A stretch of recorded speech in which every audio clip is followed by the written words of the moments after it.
ஓம் சரவண பவ. உருவாய் அருவாய் உளதாய் இளதாய் மறுவாய் மலராய் மணியாய் ஒளியாய் கருவாய் உயிராய் கதியாய் விதியாய் குருவாய் வருவாய் அருள்வாய் குகனே.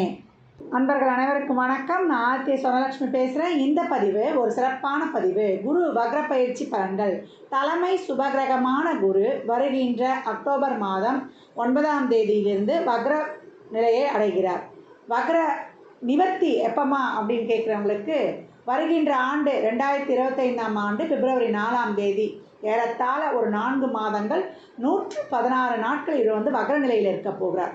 தலைமை சுபகிரகமே வக்ரம் அடைஞ்சிட்டா எப்படி பலன்கள் ஏற்படும்னு எல்லாருக்கும் ஒரு அச்சம் இருக்கும். ஒரு சிலருக்கு ராசி லக்னத்துக்கு அவர் அசுபராகவும் வருவார், சுபராகவும் வருவார். 12 ராசிக்கும் ஏற்படக்கூடிய ஒரு மாற்றங்களை தான் இந்த பதிவில் தெளிவாக காணவிருக்கிறோம். குருன்னு சொல்லும்பொழுது கட்டு பணத்துக்கு சொந்தக்காரர், நல்ல திருமண வாழ்க்கை, நல்ல குழந்தை பேர், அதே போல் நிறைய சொத்து பத்துகள் சேர்றது, ஒரு பூர்வீக சொத்தை அனுபவிக்கணும், சொத்துக்கள் 2-3 சொத்து இருக்கணும், நகைகள் வாங்கினா நிறைய சேரணும், அதை போட்டு அனுபவிக்கணும், நல்ல ஒரு பேர் புகழ் இதெல்லாம் கிடைக்கணும், சமூகத்தில் ஒரு நல்ல ஒரு தலைமை பண்பு இதெல்லாம் வகிக்கணும், ஒரு நல்ல ஒரு ஆன்மீகத்துறையில் ஒரு சிறப்பாக செயல்படணும், அப்படி சொல்லக்கூடிய அனைத்து விஷயங்களுக்கும் ஒரு சுப நிகழ்வுகள் அனைத்துக்குமே காரணகர்த்தா அவர் தான். குரு வந்துட்டாலே குரு பலன் வந்துருச்சா, ஆண் பெண் திருமண வயதை எட்டிட்டாங்க, அவங்களுக்கு திருமணம் பண்ணணும், நம்மளுக்கு ஒரு வீடு வாங்க முடியுமா, வயதுக்கு ஏற்ப 6 வயது குழந்தையிலேருந்து ஒரு 90 வயது குழந்தை வரைக்கும் அந்த வயதுக்கு ஏற்ப சுபகாரியங்கள் நடைபெறுவதற்கு கோச்சாரத்தில் அவர் வரும்பொழுது வேகமாக செஞ்சிடுறாரு அப்படின்னு சொல்லலாம். இந்த காலகட்டம் அப்பேற்பட்ட ஒரு சுபகிரகமான குரு வக்ரநிலை அடையும் பொழுது என்ன மாதிரியான நிகழ்வுகள் ஏற்படுவது என்பதை தனித்தனி பதிவுகளாக துல்லியமான பலன்களாக தந்துருக்கிறோம். அன்பர்கள் பதிவினை முழுமையாக கேளுங்க. இதில் சொல்லியிருக்கின்ற அனைத்து விதமான பரிகாரங்களையும் இறை வழிபாட்டினையும் செய்து உங்கள் வாழ்வை வளமாக்கிக் கொள்ளுங்கள். கும்பராசி கும்ப லக்னத்திற்கு இந்த குரு வக்ர பயிற்சி பலன்கள் எப்படி இருக்கும்ன்றதை பார்க்க இருக்கிறோம். கும்பராசிக்கு ஜென்மசனி கடந்து கொண்டிருக்கும் வேளையில் சனியும் ஏற்கனவே வக்ரமாக இருக்கார். அதனால் என்னென்னா நிறைய ஒரு தடை தாமதங்களை சந்தித்து கொண்டிருக்கிறாங்க. தொழிலில் ஒரு பிரச்சனை, தொழில் செய்கிற இடங்களில் மேலதிகாரிகளுடைய ப்ரெஷரு, அதை தாண்டி நிறைய பணிச்சுமை, கடன் சுமை, ஒரு வருவாய் இல்லாதது, எல்லாத்துலேயும் ஒரு தடைகள். இதனால் நமக்கு ஒரு பிரச்சனைகள் எல்லாம் சிந்தித்து உடல் ஆரோக்கியம் கெடுவது, இப்படின்னு உறவுகளில் பிரச்சனை. நம்ம சொல்கிறத அங்கே யாருமே புரிந்து கொள்ள மாட்டாங்க. ஏன்னா ஏற்கனவே நமக்கு அமைப்பும் 2ல் ராகும் 8ல் கேது இருக்கும் பொழுதும் இப்படி பலவித கடினமான சூழலை கடந்து கொண்டிருக்கும் வேளையில் நாளில் குரு ஏதோ போய்கிட்டு இருந்தது, நாங்களும் வாழ்ந்துக்கிட்டு இருக்கோம் அப்படின்னு சொன்னவங்களுக்கு இந்த காலகட்டம் குரு வக்ரம் அடைகிறார். உங்களை பொறுத்த வரைக்கும் அவர் 2-11 இந்த காலகட்டம் என்ன பலன்களை கொடுக்க போகிறார் அப்படின்னும்பொழுது நிறைய பிரச்சனையோடு இருந்தவங்களுக்கெல்லாம் ஒரு மூச்சு விடக்கூடிய ஒரு அமைப்பை கொடுத்துரும். எங்களுக்கு வாழவே முடியல, இதுக்கு மேலே நாங்கள் என்னவே பண்ணுறது அப்படின்றவங்களுக்குலாம் உங்கள் ஜாதகத்தில் குருலாம் வக்ரமாக இருக்கிறாரு. இந்த காலகட்டம்னா அந்த பாவம் தொட்ட செயல்களை சிறப்பாக செஞ்சுருவார். இப்போ 4ல் தான் இருக்கிறாரு. குரு வக்ரமாவது உங்களுக்கு சாதகமான பலன்களே அப்படின்னு சொல்லலாம். இது வரைக்கும் தொழில் செய்யவும் முடியல, அந்த இடத்த விட்டு நான் மாற்றவும் முடியல, ஒரு இக்கட்டான சூழலாக இருக்குது அப்படின்றவங்களுக்கும், தொழில் பிரச்சனை இருந்தவர்களுக்கும் இந்த காலகட்டம் அதில் கடந்து வரக்கூடிய ஒரு சூழலை கொடுத்துரும். இல்லை ஒரு சிலருக்கு ஒரு பணிமாற்றம் கொடுக்கும். இல்லை இருக்கிற இடத்துல நம்ம எப்படி அதை அனுசரித்து செல்லணுன்றதை நீங்களே புரிந்து லாவகமாக கடந்து வந்துடுவீங்க அப்படின்னு சொல்லலாம். நல்ல ஒரு புத்தி சாதுரியமும் ஒரு மதிநுட்பமும் இந்த காலகட்டம் உங்களுக்கு வேலை செய்யும் அப்படின்னு சொல்லலாம். இப்போ மாணவர்கள்லாம் நிறைய பேர் படிக்கிறதுக்கு நிறைய எஃபர்ட் போடுறாங்க, ஞாபக மருதியாக இருக்குது, எங்களுக்கு ஒரு அரியர்லாம் வச்சுருமான்னு பயமாக இருக்குது, வச்ச அரியரை கிளியர் பண்ணணுமான்னு பயமாக இருக்குது, நிறைய இந்த வெளிநாட்டு கல்விக்காக நாங்கள் முயற்சி பண்ணுறோம், வீட்டில் பெற்றவங்களுடைய பாதி சம்மதம் சொல்கிறாங்க, எங்களுக்கு பைசா வரதில்லை, சம்மதம் சொன்னால் பைசா வரது தடையாக இருக்குது, பைசா கிடைச்சாலும் வீட்டில் பெற்றவங்ககிட்ட சம்மதம் வாங்க முடியல அப்படின்றவங்களுக்கெல்லாம் இந்த காலகட்டம் உங்கள் கெரியர் பார்த்தினா ஒரு அனுபவசாலியுடைய ஒரு உதவியோ வழிகாட்டுதல கிடைக்கும். இந்த காலகட்டம் உங்கள் வாழ்க்கையின் முன்னேற்றத்திற்கு யாருடைய ஒரு உதவி நிச்சயம் கிடைக்கும்னு சொல்லலாம். தொழில் செய்கிற விஷயமாகட்டும், இல்லை உங்களுடைய பணிபுரியும் விஷயங்களில், அங்கே வேலை செய்கிற இடத்துல நண்பர்கள் மூலியமாக உங்கள் பிஸ்னஸில் இது வரைக்கும் பிஸ்னஸில் முதலீடுலாம் போட்டு அப்படியே வந்து தேக்க நிலை தான், ஒரு வருமானம் கூட இல்லைன்னா யார் மூலியமாவது ஒரு நல்ல வழியில் இந்த காலகட்டம் கிடைக்கும் அப்படின்னு வந்து சொல்லலாம். குடும்ப வாழ்க்கை நிறைய பிரச்சனைங்க.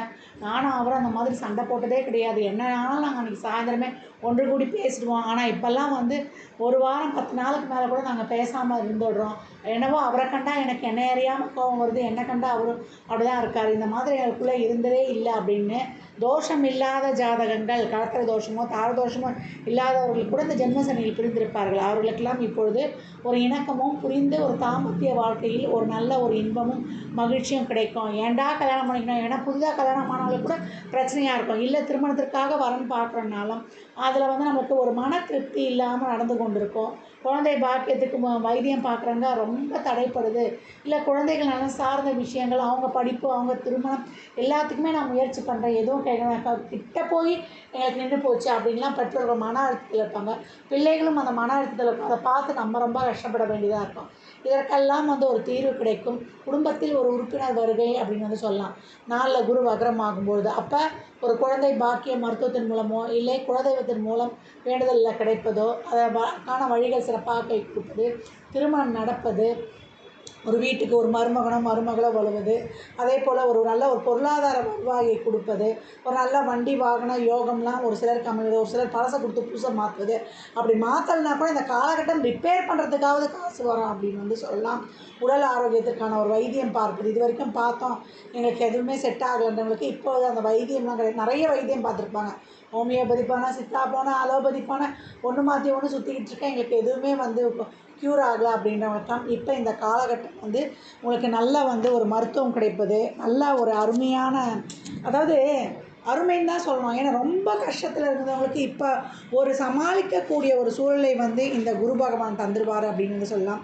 இந்த காலகட்டம் நம்ம எந்த இடத்துலையுமே வாக்குவாதம் செய்யாமல் இருப்பது ரொம்ப சிறப்பு.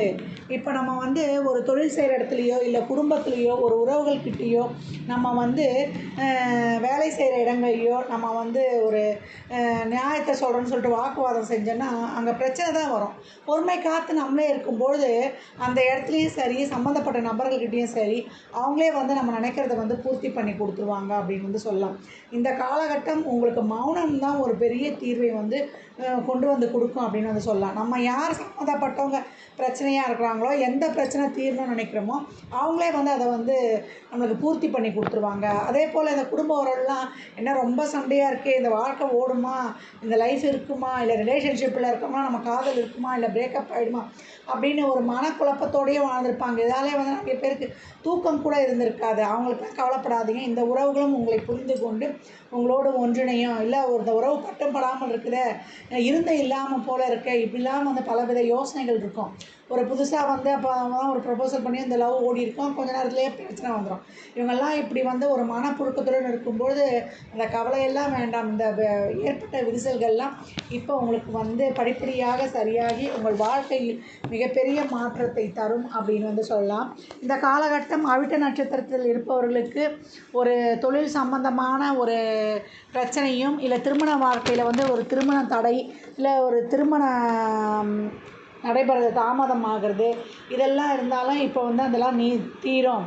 குடும்ப வாழ்க்கையில் கணவன் மனைவிக்குள்ள பிரச்சனைலாம் இருந்தாலும் இந்த காலகட்டம் தீரும் அப்படின்னு வந்து சொல்லலாம். புரட்டாதி நட்சத்திரம் வந்து பெரும்பாலும் இந்த பணத்தை கொடுத்து நம்ம நிறைய கடன் வாங்கி கஷ்டப்படுறது, அதே போல் ஒரு வேலை சார்ந்த ஒரு விஷயம், வேலை தேடிக்கிட்டு இருக்கோம், எங்களுக்கு அதெல்லாம் கிடைக்கல அப்படின்னு மன வருத்தப்படுறவங்களுக்குலாம் இப்போ கிடைக்கும். கிடைக்கிற வேலைக்கு போயிடுங்க, அதற்கப்புறம் நம்ம வந்து மாற்றிக்கொள்ளலாம்.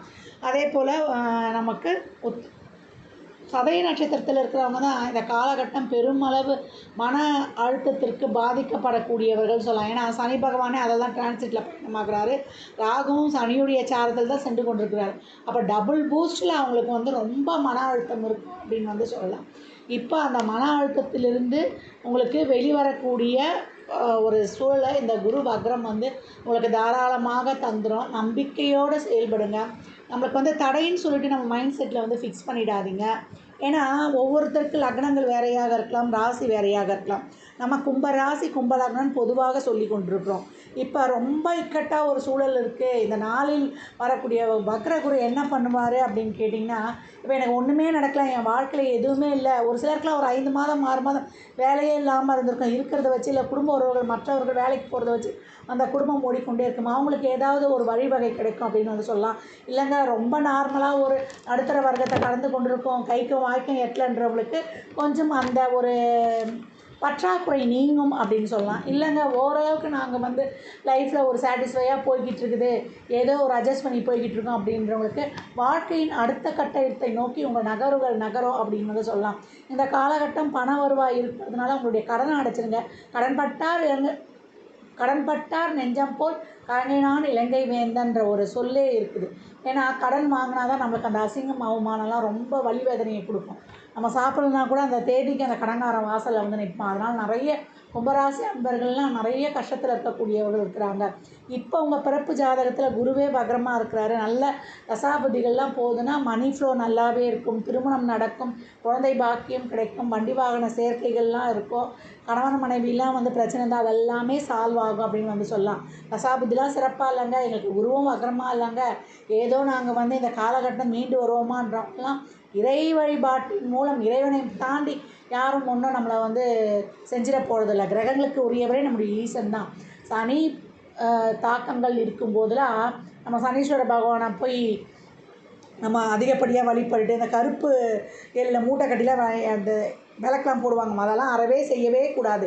எள்ளு வந்து நம்மளுக்கு பிதிர் தர்ப்பணங்களுக்கு தான் செய்யணுமே தவிர இப்போ வெறும் வந்து கோயிலுக்கு தீபம் ஏற்ற நல்லெண்ணெய் வாங்கி கொடுத்துருங்க. இல்லை நவகிரகத்தை சும்மா ஒரு 8 முறை 9 முறை சுற்றிட்டு வந்துடுங்க. கிளாக் வைஸில் தான் சுற்றணும். அதுலேயும் ஒரு சிலர் வந்து 7 கிளாக் வைஸாக சுற்றி 2 வந்து ஆன்டி கிளாக் வைஸாக நாங்கள் வந்து ராகு கேதுக்கு சுற்றுறணுவாங்க. அப்படிலாம் எதுவும் கிடையவே கிடையாது.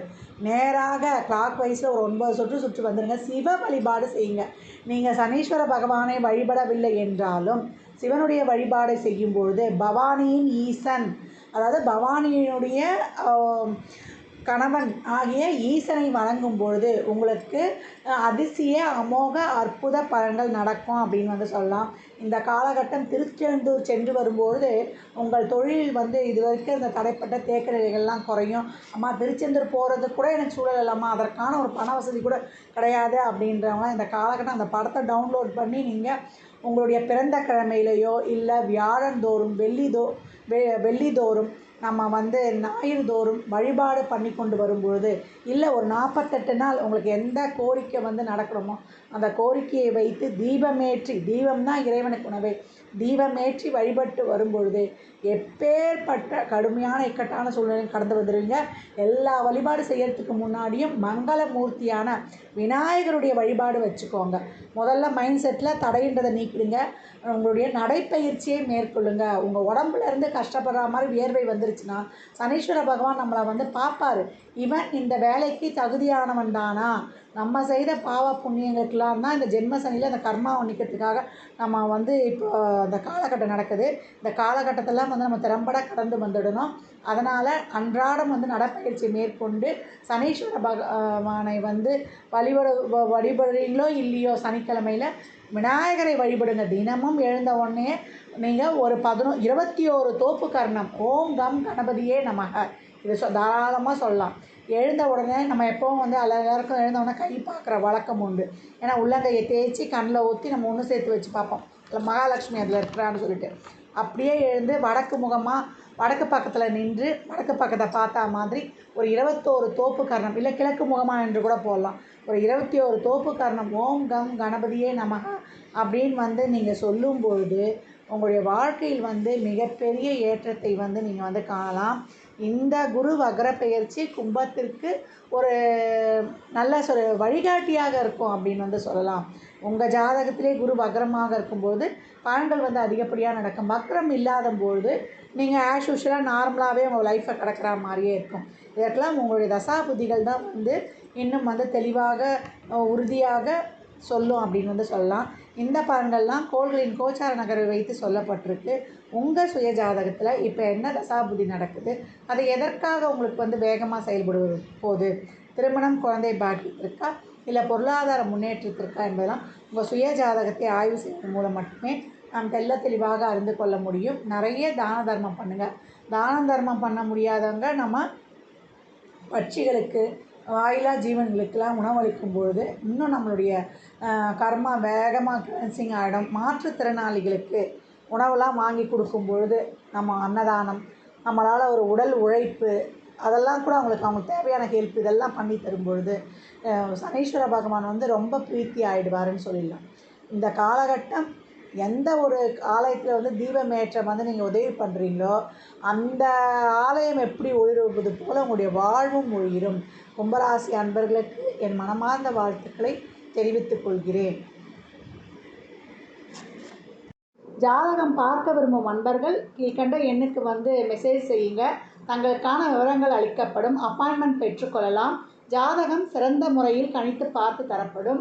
முகூர்த்த நாட்கள் குறித்து தரப்படும். ஜாதகம் சிறந்த முறையில் கணித்து எழுதி தரப்படும். அவரவர் சேவைக்குண்டான கட்டணத்தை செலுத்தி சிறப்பான சேவைகளை பெற்று வாழ்வை வளமாக்கிக் கொள்ளலாம். மற்றும் ஒரு சிறப்பான பதிவில் சந்திக்கும் வரை தங்களிடமிருந்து விடைபெற்றுக் கொள்வது ஆர்கே சொர்ணலக்ஷ்மி. மிக்க நன்றிகள். வாழ்க வளமுடன். நற்பவி நற்செழி.